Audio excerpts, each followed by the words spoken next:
Max, time for our weekly Visit Wednesdays with Way. Back from the sunny California coast, we're joined by the Texas High School Football Hall of Famer, Craig Way. Are you sun-kissed, Craig? Sun-slapped, I would say, probably. I went to the Rams-Redskins game on Sunday. Boy, wasn't that... You were one of 5 people there? One of the vibrant atmosphere there in the Los Angeles Memorial Coliseum. And let me say this. Mm-hmm. I saw all of the very telling number about how the attendance for the Rams and Chargers game combined was still less than the Texas USC game. And that is true. They had, I think, a total of 81,000. Now, they did have a solid, I will say this, they had 56,000 fans for that Rams game. It was a legit 56. However, 56,000 fans in a 92,000-seat stadium, it just looks like it's barely above half full, which is what it was. And so add that to 25,000 to see the Chargers down at the StubHub Center or whatever it is they're calling it, and it's just you can see and really the atmosphere and the electricity clearly for the Texas USC game was a lot different than those 2 NFL games. I want to ask you about the Texas USC game. You were on hand there. Max and I's overall reaction to this game has been, you know what? I know that it didn't turn out great, or the result wasn't there, but this feels like a real nice step forward for this Texas program. I know you are at the Tom Herman press conferences and you're really close with the program. Do you get the feeling that they are accepting that as, you hate to say a good loss, but they're accepting it as one? As long as you don't use the words moral victory. Right. As long as you don't use those words, that's okay. That's all right. Yes, building blocks, sure.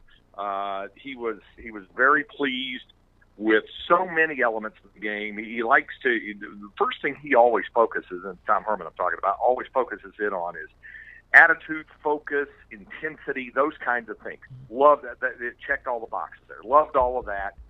The passion and the emotion that they played with, all of that kind of stuff. Then, of course, obviously, you've got to look into the execution. Defensively, he really liked it, other than, obviously, the 2 big plays, the one right before the end of the half. And that, by the way, it's a little bit of damned if you do, damned if you don't, because they drop it 3 guys all the way back to the 10-yard line because they don't want to get beat on a Hail Mary. Right. Problem is, when you throw above the linebackers who are getting a little closer to the line and you only have a 3-man rush, then there's all kinds of space for Ronald Jones to run with. And didn't we all see that when he was playing at McKinney North? Mm-hmm. And then for him to take off, then it's just a matter of can he make you miss? And he did with 1 missed tackle, 1 slip, and he got a real good block, and that was that. So you had it on that.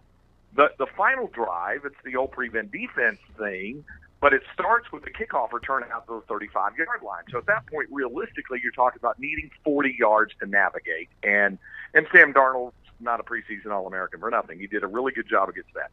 If you separate those two, which is hard to do because it's 10 points and it got it into the overtime session and they end up losing in the double OT. But if you pull that out, the defense played remarkably well throughout the course of the vast majority of the football game, and he was pleased with that. And on the running and on the offensive side, he has said it.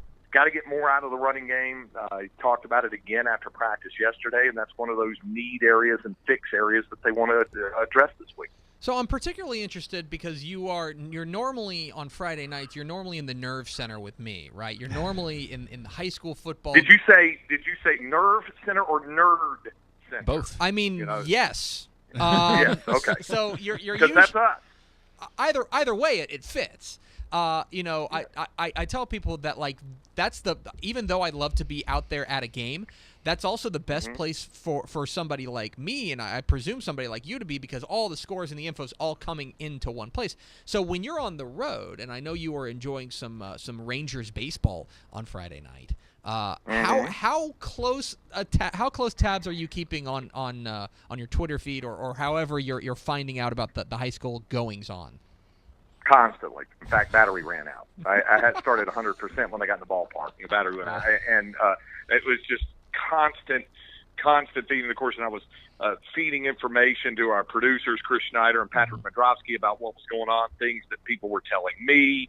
I'd gotten a real quick text about those 3 onside kicks recovered by O'Connor, against Steele. There'd been some other weird numbers, and folks like to either tweet or text weird things to me on Friday nights, and I'm talking about high school football for the sake of argument here. But I mean, they'll text all kinds of unusual things, and I'll get stuff on Class A games, 6-man Class A games, and then I'll get stuff on 2A games all the way up to 6A games. They get a wide variety of things. So by the time I'm thanking them for that and asking follow-up questions, yeah, I can go through 100% on a battery on an iPhone pretty easily. Not much problem. So that's what I was doing Friday night while watching the Rangers-Angels game. So we're talking with Craig Way, the Texas High School Football Hall of Famer, here on Texas Football Today. Get involved with the conversation, #TF Today. There's all the talk about Bremond and losing to Milano. Their streak gets snapped. We had a couple of bit long losing streaks get snapped as well. South Garland and Tornillo had both lost 25 and 29 games in a row. They get their first win. Overall, what was your headline from week 3 of Texas high school football?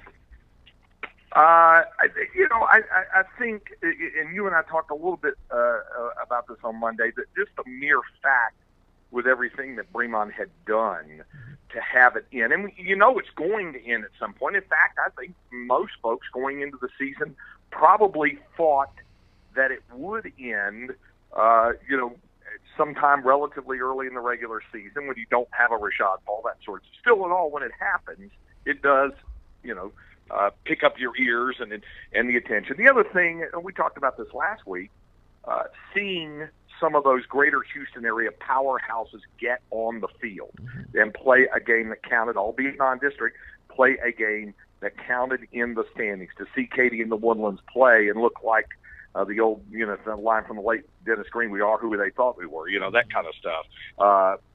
That to see those teams play. And then, of course, what happened with Spring Westfield, I think we all knew that Westfield was going to be good, but for them to throttle North Shore in the fashion that they did, all of those things, I think, were the ones that really kind of stood out to me. I've got a piece up on TexasFootball.com right now about teams with ugly records like 0-3 or 1-2 that I'm not worried about. I want to put you on the other side of that. I want to ask you, is there a team out there that's gotten off to a slow start that you may be changing your tune on? We talk about how three games is maybe enough of a sample size to start drawing at least some broad conclusions. Can you give? Is there a team that you think is off to a rocky start that you are saying, maybe this team's got some issues? Yeah, there's a couple of coming out. Euless Trinity, I think, is one, and they've got an open date to kind of figure out further at 1 and 2. Brennan, I think, is one.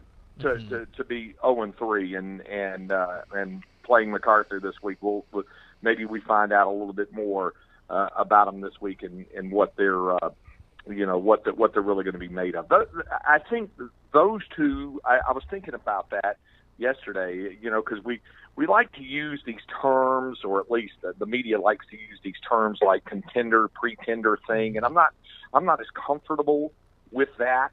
That saying someone is a pretender. I mean, if they're off to a 3-0 start, then obviously they're doing some things right. Now, are they on the scale of some of the other 3-0s? Perhaps not, but it doesn't mean that they can't have a good season. Del Valley High in Austin, that's a good example. A team that's 3-0 and has a really good running game, and they're going to go to 4-0. They're going to beat Reagan this week, and then find out a little more. Then they play Ennis the following week, before they start getting in district play, and probably until they play Bowie, we're not going to find out that much about it. Bowie we're going to know more about after the game, obviously, with Westlake this week. They're going to be a good team. I think Bowie is, even if Westlake beats them 38-0. I think Bowie's going to be a good football team. Westlake's a really good team.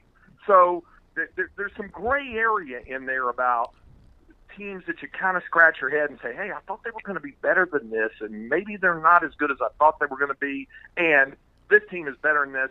They're just kind of struggling early on. There's some gray area in there, which I think may take another couple of weeks to try to sift through. One more question before with the Hall of Famer Craig Way here on Texas Football Today. I know you're going to be in the Nerve/Nerd Center with me on Friday night. Let's say you can only go to one Texas high school football game this week. You know, in a hypothetical world, you can only go to one. Which one are you going to? So we're not counting Saturday night with Carthage-Gilmer then? Well, okay. No, if I'll say this weekend. We'll say 1 week 4 game. Well, he just answered it. Thank Yes.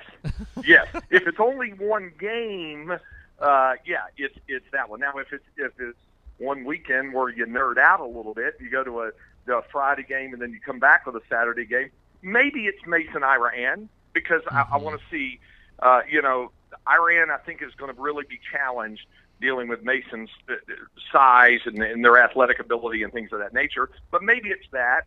But obviously, if it's only going to be one game, it's going to be Carthage-Gilmer. Having said all that, before I wind up at the Nerd Center with you on Friday night, I'm going to catch some of Argyle and Abilene Wiley. I'm going to go up and watch some of that first, because that's another top 10 matchup, even though Wiley comes off the loss to Denver. I'll be picking your brain on when you get into the studio on Friday night, because I'm really interested in getting your take on Argyle, especially a team that we've seen highlights of, and the results are very impressive. I'm interested in getting your firsthand view. He is Craig Way. He's a Texas High School Football Hall of Famer. Follow him on Twitter at CraigWay1. And if you're in Austin, make sure you listen to the High School Spotlight. Is that right? Did I get that right? The Horn High School Spotlight, yes. Absolutely, on 104.9 FM here in Austin and hornfm.com, and also on Mondays where you hear the inverse of what we just did, or this is the inverse of what we do on Monday. If you are a real masochist and you just can't get enough of Craig Way and Greg Tepper talking to each other, then boy, we've got great news for you. Craig Way, appreciate it, my friend. I will see you Friday in the Nerd Center. Sounds good. Thanks, fellas. There he goes. Craig Way, the Texas High School Football Hall of Famer. He joins us every Wednesday here on Texas Football Today. He's right. Carthage-Gilmer is the obvious choice. Mm-hmm.